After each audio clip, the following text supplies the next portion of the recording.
যে ব্যক্তি হারাম টাকা পয়সাকে রক্ত মাংস বঞ্চিত হবে সেই জায়গা জান্নাতে পৌঁছাবে না, সেই জায়গা তার জাহান্নামের মধ্যে তার জাহান্নাম হবে স্থান।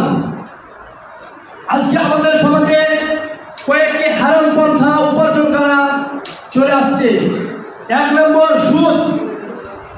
আল্লাহ রাসূল সাল্লাল্লাহু আলাইহি ওয়াসাল্লাম বলেন, যে ব্যক্তি সুদ খায় তার প্রতি আল্লাহর লানত, আল্লাহ রাসূলের লানত। যে ব্যক্তি সুদ পান করে, শুধু তাই নয়, আল্লাহর হাবিব সাল্লাল্লাহু আলাইহি ওয়াসাল্লাম মেরাজ রজনীতে গিয়ে দেখলেন এমন মানুষের পেট এত বড় বড় হয়ে গেছে, একটি ঘরের সমান সমান তাদের পেট, আর পেটের ভিতরে সাপ কিলবিল করতে আছে।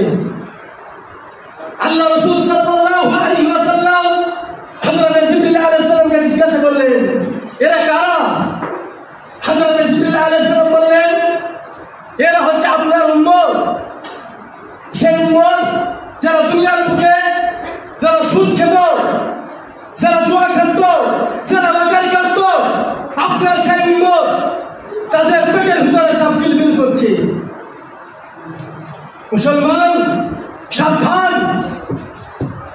আল্লাহ রাসূল সাল্লাল্লাহু আলাইহি ওয়াসাল্লাম মিরাজ থেকে ফিরে আসার পরে এই কথা বললেন যে আপনার উম্মতের ভিতরে যাদের পেটের ভিতরে সাপ কিলবিল করছে।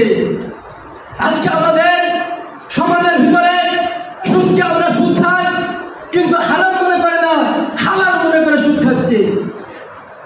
অফিসে আদালতে আজ কোনো জায়গায় এমন নাই যেখানে সুদ ছাড়া চলছে। আজ সমস্ত জায়গাতে সুদের কারবার বেড়ে গেছে। হযরত আলী রাদিয়াল্লাহু তাআলা আনহু বলেন, আল্লাহ রাসূল সাল্লাল্লাহু আলাইহি ওয়াসাল্লাম বলেছেন, যে ব্যক্তি 1 টাকা পরিমাণ ঘুষ খায়, যে ব্যক্তি 1 টাকা পরিমাণ সুদ খায়, তার জন্য জাহান্নাম হবে উপযুক্ত। আর ওমর রাদিয়াল্লাহু তাআলা আনহু বলেন, যে ব্যক্তি সুদ খায়, যে ব্যক্তি ঘুষ খায়, যে ব্যক্তি লটারি কাটে, যে ব্যক্তি জুয়া খেলে, তাদের স্থান হবে জাহান্নামে। এ কথাই চূড়ান্ত। আল্লাহ রাসূল সাল্লাল্লাহু আলাইহি ওয়াসাল্লাম বলে গেছেন। আজকে মুসলমান দুনিয়ার বুকে যতদিন বেঁচব, কোনো কখনো কোনো সময় সুদ খেলব না, জুয়া খেলব না, লটারি কাটব না, পারবেন ইনশাআল্লাহ? রাজি আছেন তো? আল্লাহ রাব্বুল আলামিন আমাদের সকলকে সুদ খাওয়া থেকে, জুয়া খেলা থেকে, লটারি কাটা থেকে, এই সমস্ত কাজগুলো থেকে আমাদের সকলকে হেফাজত করুন।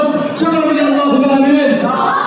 আজকে আপনাদের সম্মুখে সুদ সম্পর্কে এই সংক্ষিপ্ত আলোকপাত করছি। ওয়া আখিরু দাওয়ানা আলহামদুলিল্লাহি রাব্বিল আলামিন। আসসালামু আলাইকুম ওয়া রাহমাতুল্লাহি ওয়া বারাকাতুহু। যে ব্যক্তি সুদ খায়, যে ব্যক্তি ঘুষ খায়, যে ব্যক্তি লটারি কাটে, যে ব্যক্তি জুয়া খেলে, তাদের স্থান হবে জাহান্নামে। এ কথাই চূড়ান্ত। আল্লাহ রাসূল সাল্লাল্লাহু আলাইহি ওয়াসাল্লাম বলে গেছেন। আজকে মুসলমান দুনিয়ার বুকে যতদিন বেঁচব, কোনো কখনো কোনো সময় সুদ খেলব না,